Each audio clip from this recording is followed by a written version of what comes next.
Baik, selamat pagi anak-anak semuanya. Selamat datang. Assalamualaikum warahmatullahi wabarakatuh. Ada baiknya sebelum kita memulai sesi konseling kita pada hari ini, marilah kita berdoa menurut agama dan kepercayaan kita masing-masing. Doa selesai. Baik, perkenalkan, nama Bapak adalah Andrian Dwi Stephen S. Simanjorang. Anak-anak dapat memanggil Bapak dengan Andrian Dwi. Oke. Baiklah, Bapak memperkenalkan kepada anak-anak semuanya untuk dapat memperkenalkan diri satu sama lain. Adapun topik dalam sesi konseling kelompok kita hari ini adalah tidak mampu berkomunikasi dengan baik. Baiklah anak-anak, apakah sudah ada yang tahu arti dari konseling kelompok itu apa? Baiklah, jika tidak ada yang tahu, Bapak akan menjelaskan apa yang namanya konseling kelompok. Konseling kelompok itu merupakan proses di mana kita bisa saling berbagi pengalaman, belajar satu sama lain, dan mendapatkan dukungan dalam mencapai tujuan pribadi kita. Adapun tujuan dari konseling kelompok ini adalah untuk menciptakan lingkungan yang aman, suportif, di mana kita bisa saling membantu dalam mengatasi masalah dan hari ini kita akan memulai dengan perkenalan.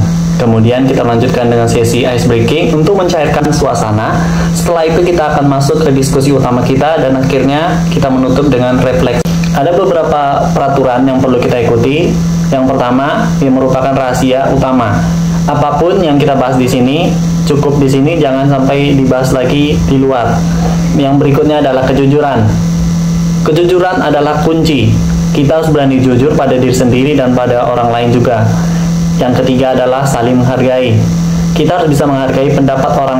Prinsip utama kita ialah saling mendukung dan menciptakan ruang yang aman untuk berbagi. Satu. Baiklah, sebelum kita masuk pada diskusi utama kita pada hari ini, ada baiknya kita melakukan ice breaking dulu ya anak-anak ya. Baik, perhatikan Bapak. Baiklah anak-anak, kita akan mulai dari ice breaking dulu. Oke, clue-nya itu adalah botak itu pegang kepala, batuk pegang mulut, dan batik pegang bahu. Baiklah, kita mulai sekali lagi ya. Botak pegang kepala, batuk tutup mulut, batik pegang bahu. Baik, dapat dimengerti?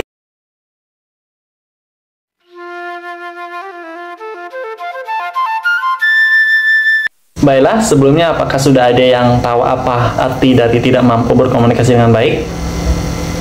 Jika tidak ada, Bapak akan menjelaskan apa yang dimaksud dengan tidak mampu berkomunikasi dengan baik.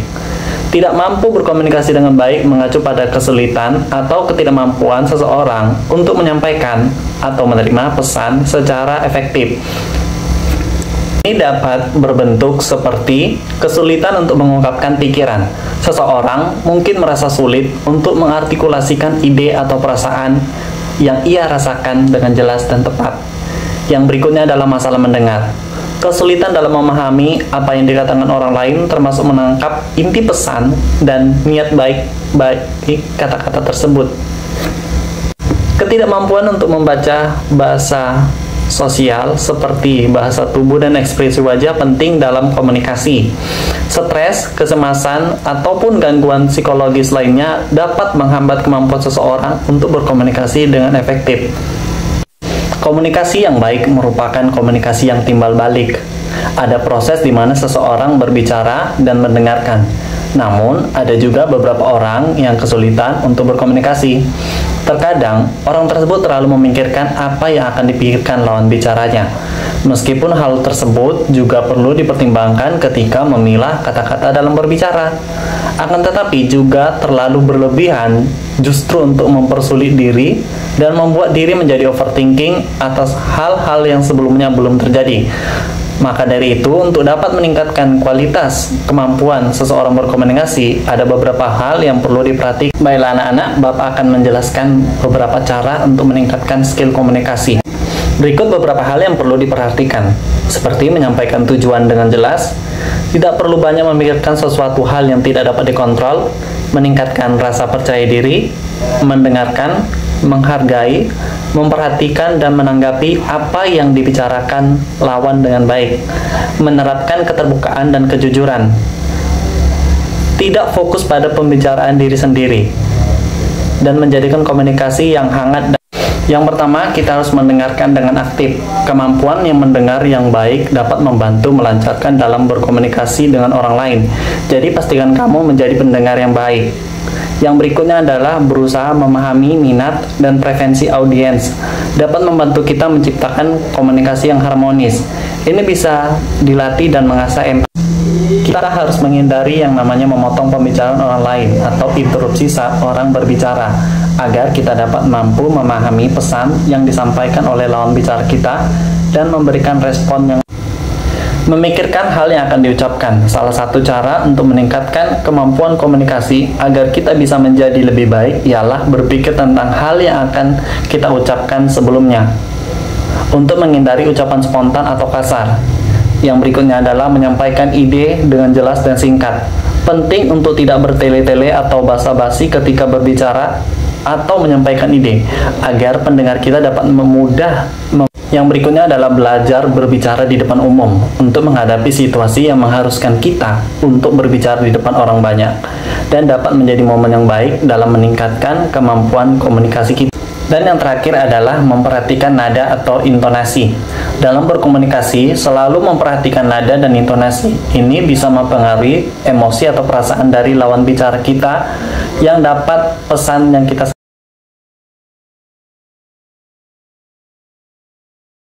Baiklah anak-anak, dari sesi konseling tadi, apakah ada yang bisa menceritakan banyak tentang pengalamannya dalam menghadapi situasi tersebut?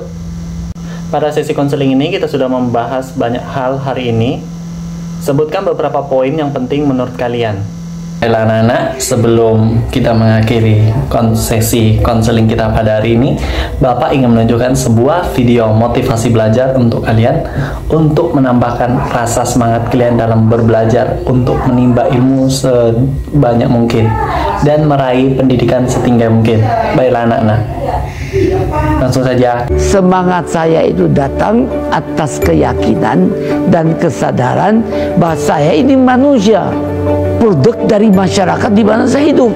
Karena saya dan keluarga saya dulu dan sekarang dan masa depan ada bagian terpadu dari masyarakat ini. Kalau masyarakat ini makmur, ya keluarga saya ikut makmur. Karena itu saya terus tidak mau berhenti. Saya bilang, tidak ada gunanya Anda IQ-nya tinggi tapi pemalas, tidak memiliki disiplin. Forget it. Yang penting adalah Anda sehat, mau berkorban untuk masa depan yang lebih cerah, dan Anda konsisten, bekerja keras, berdisiplin. Saya bersyukur sejak saya lahir sampai sekarang saya mampu membuat sinergi positif antara elemen agama, budaya, dan pengertian ilmu pengetahuan dan teknologi. Saya bersyukur bisa menyelesaikan semua masalah-masalah yang saya hadapi. Masalah dengan halal, dan terasa orang sekitarnya ikut menikmatinya. Itu filsafat yang diberikan. Anak-anak, kita sudah berada di akhir dari sesi konseling kita pada hari ini. Bapak berharap apa yang kita dapat dari sesi konseling ini dapat membawakan wawasan baru dan juga menambahkan pengetahuan baru bagi kita. Bapak memohon maaf apabila ada kesalahan baik dalam perbuatan maupun perkataan. Baiklah, Bapak pamit undur diri. Wassalamualaikum warahmatullahi wabarakatuh.